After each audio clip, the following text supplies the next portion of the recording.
दोस्तों, आज हम बोध गया के इतिहास के बारे में आपसे अपने विचार साझा करेंगे। बोध गया वह स्थान है जहां भगवान बुद्ध को ज्ञान की प्राप्ति हुई थी। यह स्थान गया से 6 मील दक्षिण की ओर है। सम्राट अशोक को जब यह पता चला कि भगवान बुद्ध को यहाँ ज्ञान मिला था, तो उसने यहाँ एक बोधिघर का निर्माण करवाया। नीचे बुद्ध का आसन था, जिसके चारों ओर की जगह महाबोधि विहार कही गई।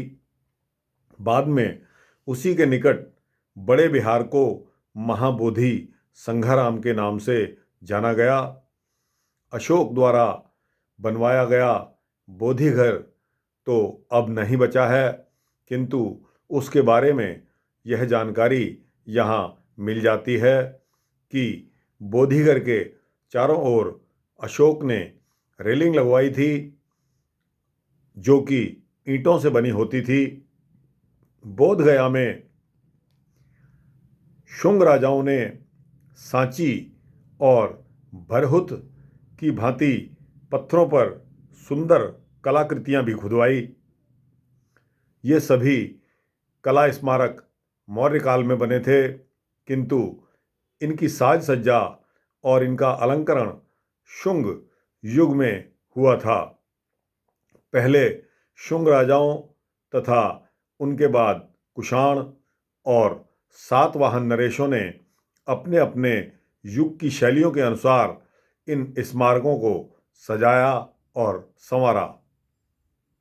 अब सवाल यह उठता है कि मौर्यकालीन कला के बाद के युग को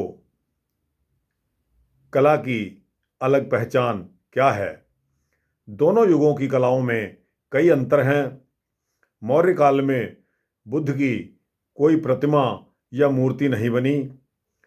चरण, छत्र, पादुका, धर्मचक्र, आसन, कमल या स्वस्तिक आदि प्रतीकों के द्वारा ही उन्हें प्रदर्शित किया गया, किंतु बाद में बुद्ध की मूर्तियां जब बनने लगी, दूसरी बात यह है कि बाद के कलाकारों का दृष्टिकोण धार्मिक कम और लोक जीवन की झांकी देने वाला अधिक रहा। शुंग काल में या उसके बाद बोधि वृक्ष के पास बोध गया मंदिर बना। इस मंदिर में एक जगह राजा इंद्रमित्र और ब्रह्ममित्र की रानियों के नाम मिलते हैं। वे दोनों शुंग के सामंत थे, इसलिए यह माना जाता है कि बोध गया मंदिर शुंगों के समय में ही बना होगा। इस मंदिर की रेलिंग पर बहुत सुंदर चित्र खुदे हुए हैं। इसके शिखर को कुषाणकालीन माना गया है। बोध गया मंदिर की रेलिंग पर खुदे हुए चित्र शंगुकालीन कला का उदाहरण है। एक चित्र सूर्य के 4 घोड़े वाला रथ भी है, जिसका पहिया एक ही है। रथ पर आसीन सूर्य के पीछे चक्र है। दोनों ओर एक एक धनुषधारी नारी है।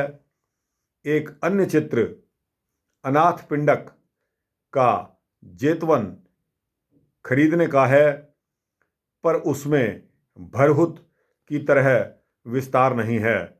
इससे पता चलता है कि उस समय तक लोग जातक कथाओं से परिचित हो चुके थे, इसलिए विस्तार की आवश्यकता नहीं थी। इन चित्रों में विस्तार की जगह नाटकी भावभंगियाँ प्रस्तुत करने पर ज़्यादा ध्यान दिया गया है। बोध गया की रेलिंग पर खुदे आदमकर दक्षिणी चित्र भी बहुत ही महत्वपूर्ण हैं। दक्षिणी वृक्ष की डाल को पकड़कर ऊपर चढ़ने की कोशिश कर रही और उसके दाहिने पैर के निकट बैठा हुआ यक्ष उसके ऊपर चढ़ने में सहारा दे रहा है। इस प्रकार के चित्रों में नारी के शारीरिक सौंदर्य का बड़ी खूबी से अंकन किया गया है। प्रेम और विलास के ऐसे चित्र शुंग काल से पहले नहीं बने थे। इन चित्रों की ताजगी, कोमलता और सौंदर्य देखने लायक हैं। पशुओं के चित्र भी यहाँ बहुतायत ही बने हैं। तो दोस्तों, ये मैंने संक्षेप में आपको बोध गया का इतिहास बताया है।